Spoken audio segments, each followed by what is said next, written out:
morning. So I wanted to come on. I'm on my morning walk and just listening to some podcasts and mindset pieces. And I was actually listening to someone who's one of my favorite YouTubers right now in the spiritual mindset space, Katie Clark. And she was talking about how the importance of moving our body when we're in like a headspace or whatever. And I'm turning 50 on Monday, so just a few days from now, I'm turning 50. I'm 50 years old. So, SNL reference. Sally O'Malley, if you don't know, check her out. Who are you? Ladies and gentlemen, my name is Sally O'Malley. I'm proud to say I'm 50 years old. I'm not one of those gals who's afraid to hide her age, unlike some other gals. And I like to kick, stretch, and kick. I'm 50 years old. So, I'm excited. And the reason I decided that I would make walking my non-negotiable was not just about headspace. It was about intentional movement. And I was struggling a little bit with scar tissue pain, so I actually went into one of our local rest rehab physio lymphatics. It's like a post-cancer surgeries and treatments and all of that physiotherapy clinic here, which is just awesome. Hopefully anybody else going through this journey has something similar in their area, because I highly recommend going in and ensuring that you can restore some mobility and also peace of mind, because it's so easy to get trapped in the narratives. So the whole moving your body thing definitely helps. What Katie Clark's video this morning was talking about, when you get into headspace, get moving, move your body. And I think that's like 100% truly key and important. But I think it's also, it helps us to focus our awareness on something other than what's going on around us or even within us. So that's something else I want to talk about is a good friend was talking about the state of the world just the other day, and feeling really down, feeling really challenged by that. And it's understandable. It's completely understandable. I've said this before a number of times, we're in a global crisis, and that makes it very challenging to remain grounded. But what I would say is, and this is something I've definitely learned, is that the things we have absolutely no control over, like the political climate, the climate itself, and all of the other things that are external sources, external factors. And it is loud. It's getting loud. It's getting louder. And you can feel the change. You can feel the heaviness. But what I would say is the importance of showing up for yourself so that you are able to remove yourself from the external factors, the external noise, and observe your thoughts, and also observe what's coming up for you in those moments. What fears are you wrestling with today? What narratives? And so moving your body in whatever capacity that you can, even if it's just gentle, even if you're not able to walk, which there's been days that I can't because I have a lot of other joint pain and muscle pain that comes with, post-treatment. As I said, if some of you are new to my channel, I am a 2-time cancer journeyer, and I'm all about moving beyond the crisis and learning how to tap back into our creative state. But it's not always easy. I'm going to move over here because my hand's getting tired, my arm's getting tired. But yeah, it's not always easy to remain connected, remain grounded. And so getting out in nature, if you can, at whatever capacity you can, even if it's sitting in a chair, is so grounding, is so healing. focus on nature, focus on a rock, like whatever you can focus on to remove the obstacles that you are seeing or challenged with. It's so key, because one thing I will say is, obviously things that are out of our control, like, there's just no point in wrestling with those. There's just no point. It literally consumes our energy. It's a distraction. It takes us off of our course, and it's fruitless, right? There's no fruit in focusing on the negative. It does nothing to ground you. It does nothing to grow you. And it does not serve who you are in this world. Okay, car just passed by, so I just thought, I'll pause it, because you don't need to hear an engine going by as I'm chatting. But yeah, so I think that's a really key factor for a lot of us that are challenged right now with what's going on in the world. But even like I've said this a number of times before, yes, we're in a global crisis, but we also are all in different states of our journeys as well, and we may very well be in our own crisis. So the importance of disconnecting from the external factors that you have no control over is key, especially when you're in crisis, because your nervous system is already on high alert. It's truly trying to protect you and bring you into a place of safety, or into your treehouse, as I like to say, based on my book, The Treehouse Principle.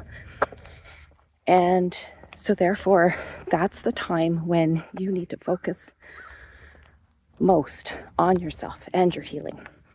And wherever you're at in that space, even if you're not in crisis, this is still really beneficial advice, in my opinion. I mean, I literally wish I could take my own advice from today to 15 years ago, whenever it was, 13 years ago, when I was dealing with everything, and take these moments out for myself. But I think as we continue to evolve in our own journeys and truly tap into our authentic selves, this is where we have the ability to tap into power, like the power of our creative being, in a completely different way. Here comes another car. Just one second. So yeah, very important to focus forward. This is what I like to say a lot. I talk a lot about forward momentum, moving forward from fear, and focusing forward, focusing on what feels good, finding the frequency of fun, which is not always easy when we're faced with all of the things that we're faced with right now in the world, and then all of the individual experiences we're having. I would also say, here's the thing that challenged me recently. Perception is key. Now, what do I mean by that? Because when we're in the thick of crisis, if somebody says, just have a positive mindset, that is not healthy at all, not helpful as well. But yeah, that's not what I mean. I mean about observing and having the power to change your narrative, reframe or redefine, as I like to say, your narratives. So yeah, the redefining of our narratives is extremely powerful. Reframing. So for me, I will be real and raw and authentic. I have, as I just sort of highlighted before, was experiencing scar tissue pain, and what I didn't actually know what it was at first. So this has been going on now for, I'd say, a couple months, and I just kind of, as a lot of other fellow, it doesn't even have to have been that you've gone through cancer, but like anybody that's gone through any surgical procedures or any chronic pain, you kind of, unfortunately, you start to just tolerate it, right? Like, because you just figure it's your normal, and you just sort of put up with it because it just, yeah, you don't really feel like there's much else you can do. But I decided to take matters into my own hands and intuitively had the nudge to call the physio clinic and get an appointment, because I was like, there's something going on here. Now, yes, I will have to have another surgery. Unfortunately, I'm going to have the implants removed, and that's not fun. Somebody actually, a friend also said, who's been through the similar journeys and multiple surgeries, that it's the last thing you want to hear or start to prepare for is another surgery. I keep having to switch arms because I'm holding up this arm. I only had my phone on me. I don't have my other camera with me. So yeah, I keep having to switch arms because my arms get a little sore. But yeah, it's something that we need to acknowledge too, like honor. So it's not about toxic positivity and all that kind of thing. We need to honor what comes up, right? We need to honor when we're feeling that fear and concern. Just going to take a quick little moment here to show you. Look at all these little pretty flowers. So there's been like so many of these purple flowers coming up over the last few weeks, and they're just so, it's just like a little pop of color in August, and I just love it. I think it's quite spectacular.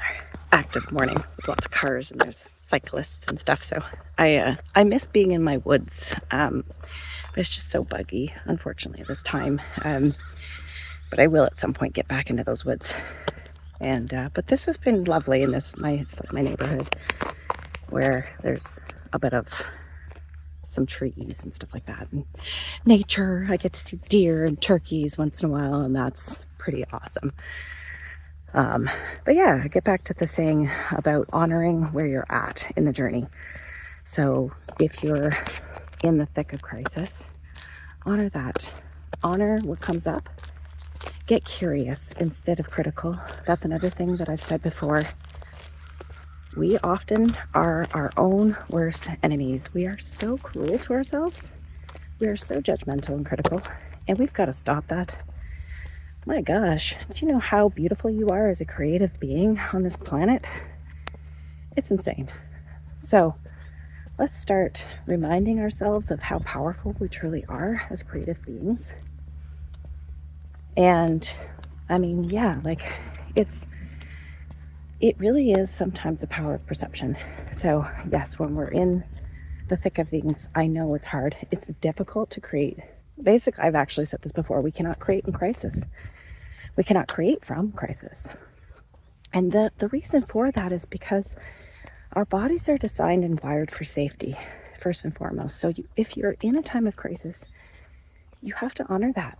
You have to honor that piece, that phase, and allow yourself to get curious about what's coming up for you in those moments, moment to moment, and remind yourself that you're doing the best damn job you could possibly do in this moment and in this phase of life. So reminding yourself that is it's actually one of the toughest jobs that we have on this physical plane, is to remind ourselves of the self-care that we need and the compassion that we need. And then once you are able to get onto the other side of that crisis, then you can start emerging again.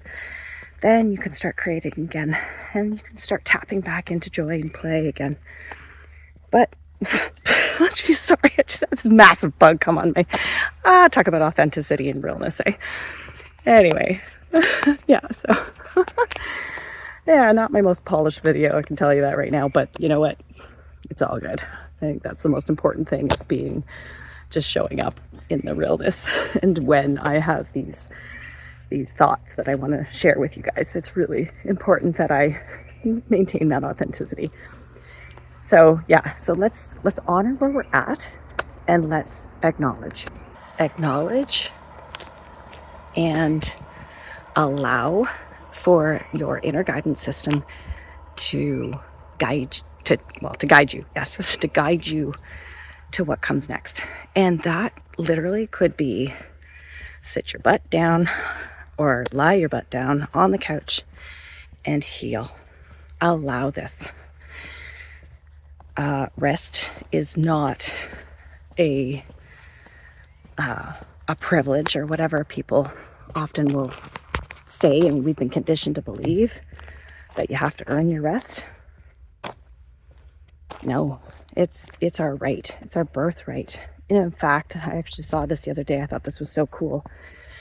Maybe I'll just put the little graphic in here, but where even our phones need recharging. Think of that. I'm recording on my phone right now. I'm draining battery. My phone's going to need to potentially be plugged in at some point later in this day because I'm using the energy to create this video for you guys. Think about that. So think about how your body calls for that, calls for the recharge. And when we're going through crisis, sometimes it requires a lot more recharging. So find your recharge station. There you go. Find your recharge station. That's my homework for you.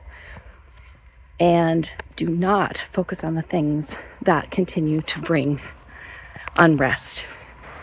Do not focus on the things that remove your peace or alter your state in whatever capacity that you have, right? Like, so what I mean by that, because that sounded a little bit convoluted, we often will say yes to things when we shouldn't. And because it actually removes and alters the capacity that we have. Charging station, right? And your body will tell you. Your body knows. So listen to that guidance system. Listen to the need for rest, the need for recharging. And remember, you are a creative being, but you can only be creative once you have recharged and once you have gone through your healing phase and healing journey. And yeah, so that's really kind of what I've been feeling today was all about mindful movement, but also intuitive movement. And sometimes intuitive movement literally means walking over to your couch or your bed and resting. That is still a form of movement because it's a movement out of the state of exhaustion and into rest. Think about that. So think about that today. So that's your homework for today, is to tap back in intuitively to what's going on in your body today. And if you are feeling that you need rest, honey, you got to take that recharge station seriously. And yeah, thanks for joining me on today's video. We'll see you in the next one.